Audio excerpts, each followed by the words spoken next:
dance, music, art, and more today on Artbeat. I'm Kevin, and I'll bring you the Montreal band Beau Geste in our weekly rock showcase. We'll also take a stroll down St. Catherine Street, up a stairwell, and into a studio of Les Ballets Jazz with Dominique. And then Stephanie's going to take us into yet another studio where we'll find out just how to make it in the music industry. And as if 2 studios aren't enough, we'll also visit Les Foufounnes Electriques, which is often frequented by painters and musicians alike and can be classified as a studio gallery. And Caroline will tell us all about that. A show you can't afford to miss, right? Right. So stay with us and we'll be right back after this.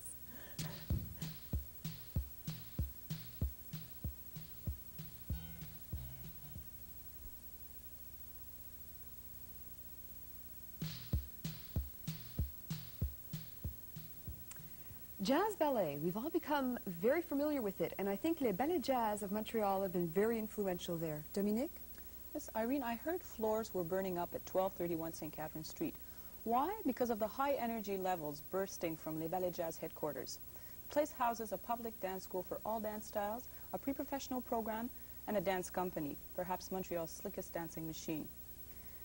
Thanks to this triple vocation, Les Ballets Jazz trains its own professionals. In the following segment, we'll take a look at all aspects from this dance institution.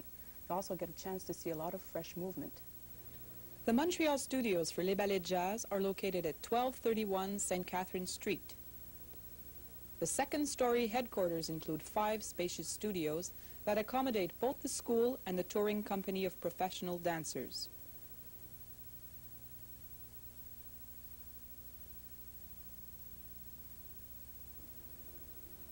Since being founded in 1972 by Madame Geneviève Salbin, the school has expanded to form sister schools in Laval, Quebec City, and Toronto. Each school is a non-profit organization supported by fees paid in dance classes and also with private donations. The school also offers a professional training program in which a qualifying student may receive a scholarship to complete his or her dance training.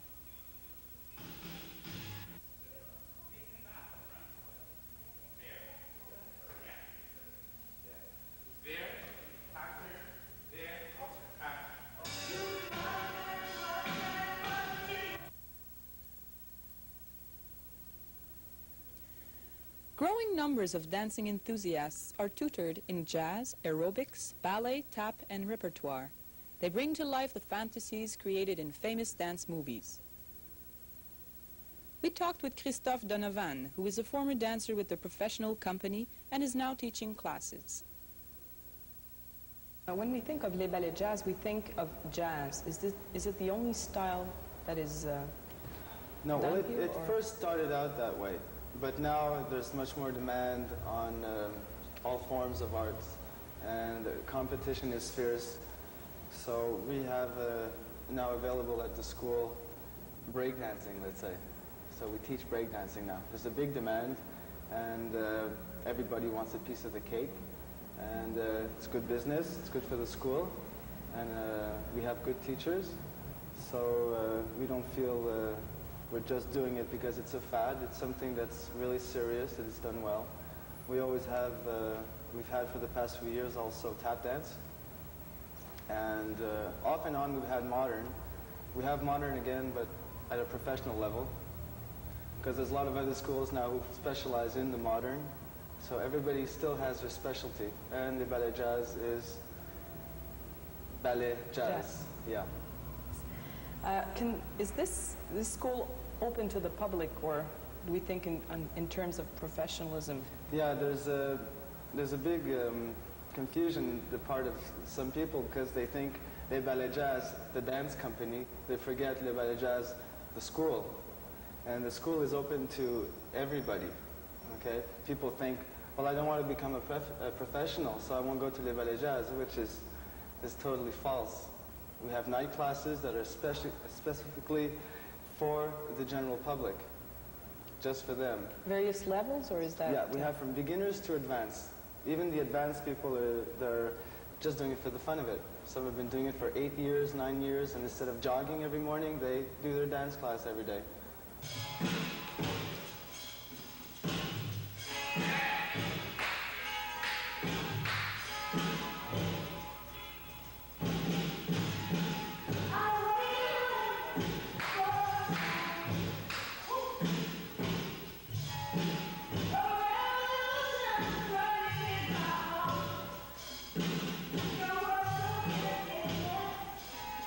basic age we start training people, well, teaching them dance is 15, 16.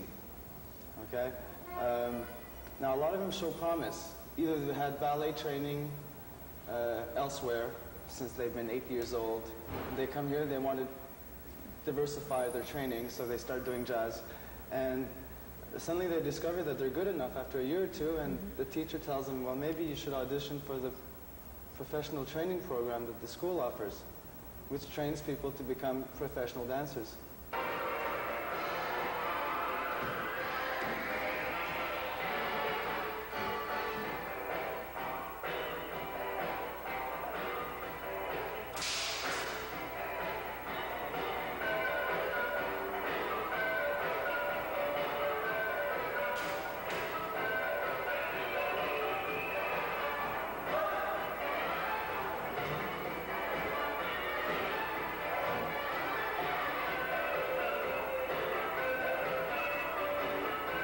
Professional dancers at Les Ballets Jazz have dance classes in the morning for conditioning and discipline in movements.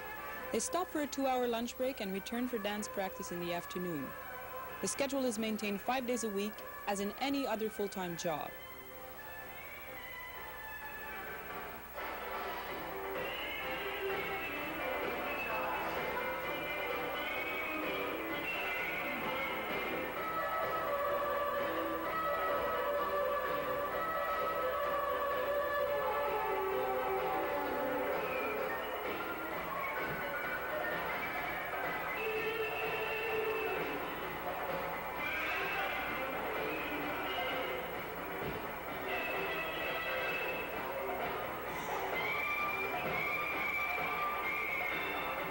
The company tours internationally and has always received favorable reviews, notably for their dynamic and natural style.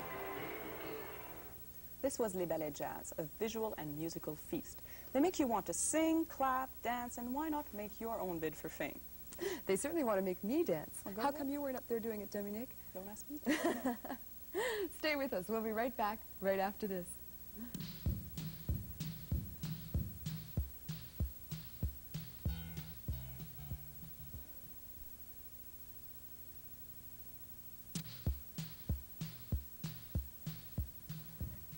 Want to be a rock star? Stephanie has all the ingredients. Stephanie. Well, Irene, you've got your electric guitar and your pair of leather jeans, and you want to be a rock and roll star. Well, it might interest you to know that most of the major record companies have offices here in the city. But before you proceed to flood their offices with demo tapes, here's some information that may come in handy. We spoke with 2 experts in the field, Nino Colavecchio and Rob Braid, and asked them about the chances for young talent here in Montreal, as well as that important question, how do you get that first big break? Sweet dreams are made of these. The snake is on the climb. It's hot tonight. Whoa.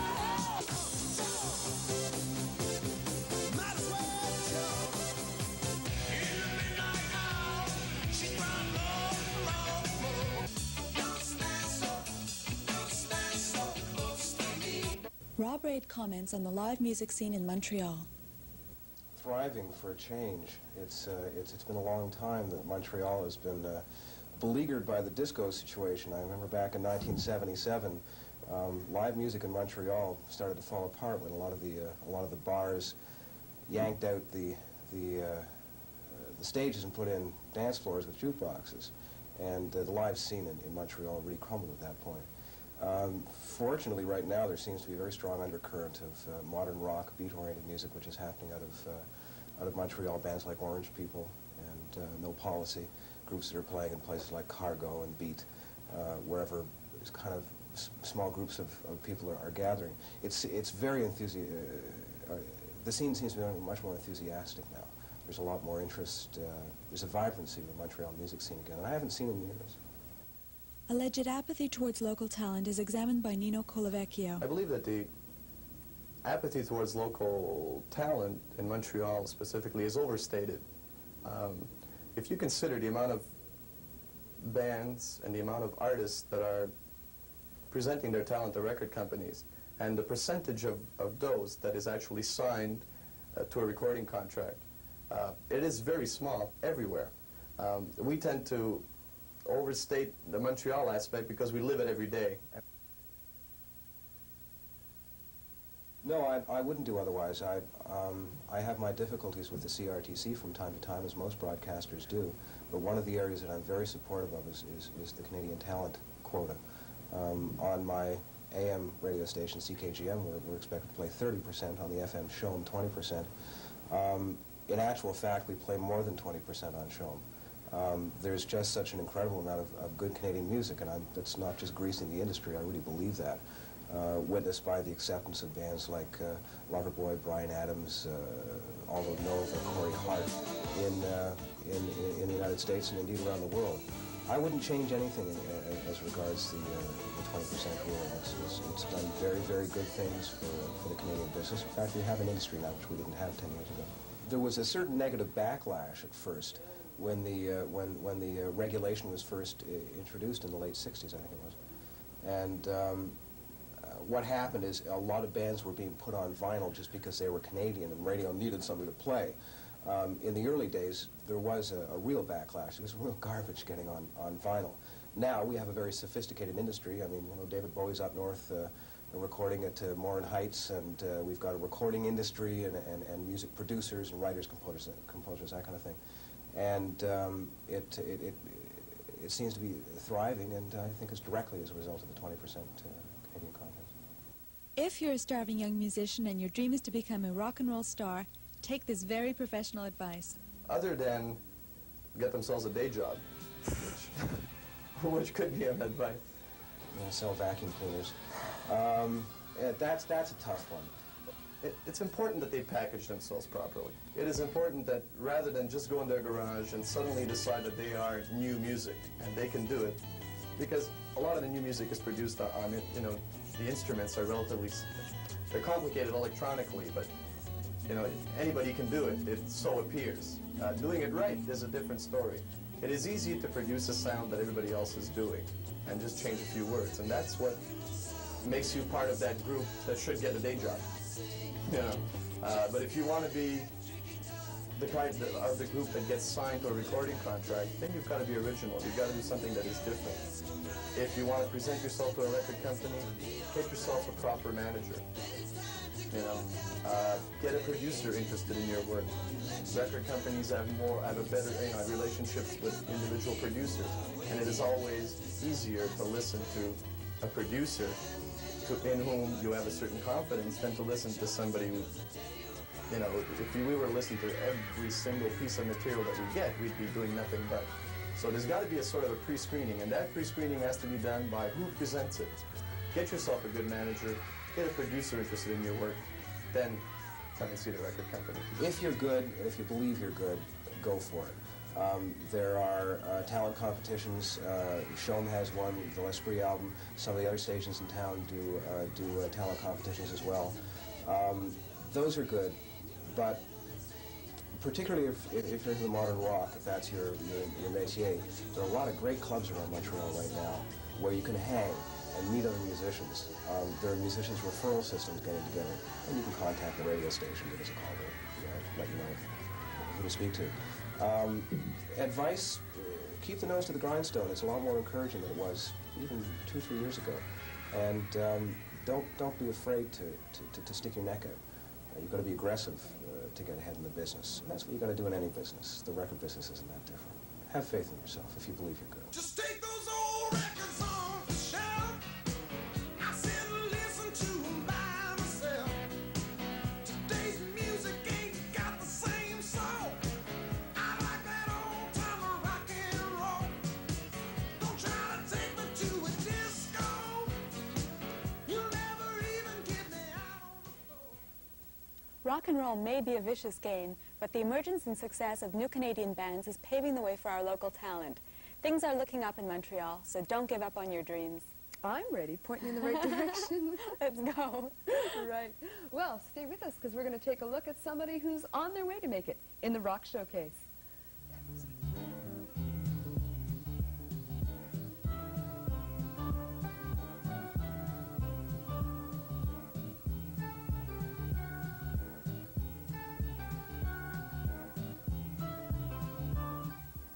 Hi, and welcome once again to the Rock Showcase. Today's featured band is the band Beau Geste.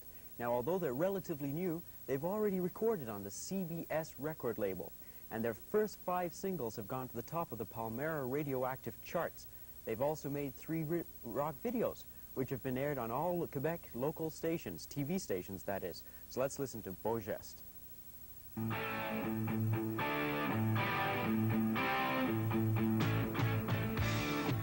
Beau Geste have a very firm following here in Montreal, having recorded a very successful French album. Their latest project has been a recording of an English LP, and today my special guests are Nick Bergino, the lead vocalist and bass player, and Brian Hughes, lead guitarist. Why did you choose Beau Geste as a title? Well, we chose Beau Geste because we wanted a name that would give some kind of indication that the place we came from was a francophone place. What are you trying to accomplish with your latest LP? What we're trying to do with the album, musically, is we're trying to reach a whole wide range of people. We're trying to get the hard rockers and the radio stations. So basically, we're trying to have commercial heavy metal.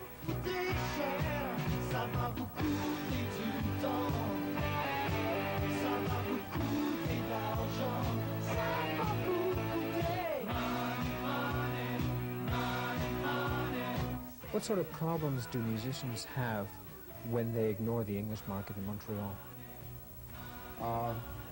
The problems are that you're limiting your audience.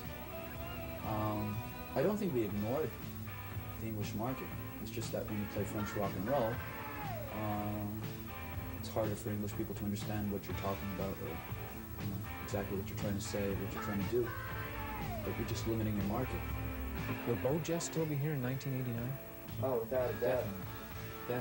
Definitely. Well, we might be older. We'll have a few wrinkles and more makeup, and our hair will be thinner, but... yeah, we'll be here.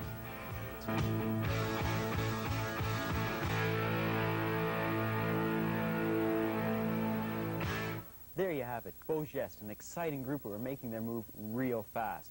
Now stick around because there's more Artbeat coming up after this, and this is the end of our Rock Showcase for this week.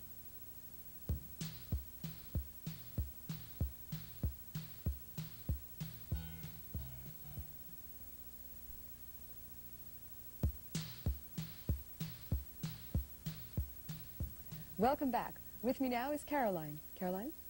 Les Foufounnes Electriques is definitely not your average club, and that's exactly what's guaranteed its success in this city.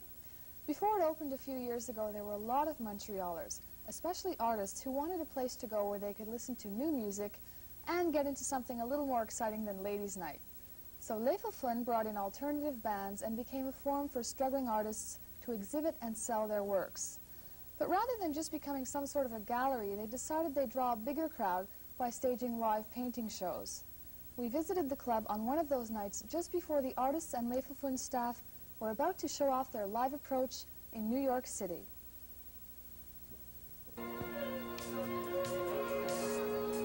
Among all the discos and bars in Montreal, there's one club with a different flavor, Les Foufounnes Electriques. Located on St. Catherine Street, this club offers a variety of activities that will tickle the fancy of even the most jaded clubgoer. One of the most popular is Le 3x4 en direct, or the live painting show. Among a crowded room of onlookers, the artists rush to complete their paintings within the 1-hour time limit. At the end of the show, these paintings are auctioned off to the highest bidder. Claude Lamarche is an artist of a different sort. His technique involves a mixture of photography and painting. Claude, this is not the first time you've done this, right? No, this is the 6th time now. And why do you keep coming back? Oh, because I like the action, I like the mood of when the public is there and work in front of the public. I like that. Instead of just working alone in my studio. So you prefer to work with an audience? It's not necessary that I prefer it, but I like to show what I'm doing and what kind of experience I have and what I can do with my technique. Do you find it at all difficult to create something in just an hour, or do you find that's just enough time for you? It depends on the IDs, but I think it's an hour and a half, maybe better sometime. So do you ever have something that's not quite finished by the time the time runs out? Sometimes it's happened, very often sometimes.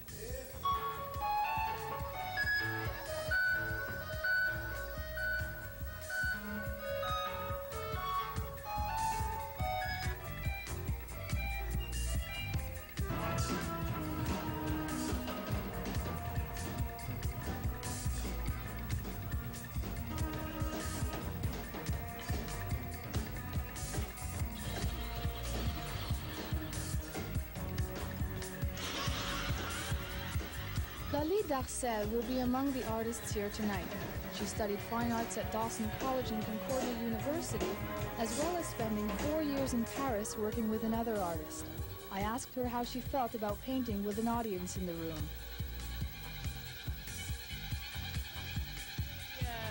Something hard. After, it's different, but just as hard. Do you find it's also nervous to work with other artists and know you're sort of... Not at all. It's to think about it ahead of time and to be prepared in a certain way, you know. But it's still you still don't know what will happen. That's why you're so nervous about it. But I don't know. You're nervous maybe 2 days before doing it. When you come here, do you already have an idea in your head of what you're going to want to do? I do. Don't they decide on a theme when you come here, though? They've done that a few times here, but this time it's not like that. Tonight it won't be that. So you choose your own. What do you like to work with? Acrylics, and I do collage, montage sometimes.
Numéro 4, Christine la Jeunesse. Pour ceux qui voient la toile, c'est un merveilleux symbole de ce qui se passe dans ma tête. Alors c'est parti, mesdames et messieurs. Est-ce que j'ai 5 $? J'ai 5 $. J'ai 5 $, une fois 5 $, 2, j'ai 10, j'ai 15, j'ai 20, 25 $. 25, 30 $, 30 $, une fois 30, 35, 40, 45, 45, 50, 50 $, une fois 55, 55, 60, 60, 65, 65 une fois 65, 70, 70 une fois 75, 75 une fois 75, 80, 80, 85, 85 une fois 90, 90 une fois 92, 2 fois 93 fois, 95, 100, 105, 105 $, 110 $, 110 $, une fois 115 $, 115 $, une fois 115 $, 2 fois 115 $, 3 fois 120 $, 125 $, 125 $, une fois 125 $, 2 fois 125 $, 3 fois 125 $, 3 fois 130 $, 135, 135 $, une fois 135 $, 2 fois 135 $, 3 fois 135, 140, 140 $, une fois 140 $, 2 fois 140 $, 145, 145 une fois 145, 2 fois 145, 3 fois 145, 3 fois vendu. As you probably noticed, the Big Apple was the theme in just about everybody's mind that evening.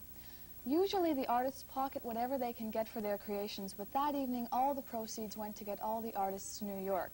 Sometimes paintings go for as little as $5 or $10, but others have gone for over $500, and that buys an awful lot of canvas, gouache, or at least pays the rent. It certainly does. Thanks, Caroline. Well, that's our show for this week, and of course I'll be back next week with Kevin and more co-hosts, so join us then. Have a nice day. Bye-bye.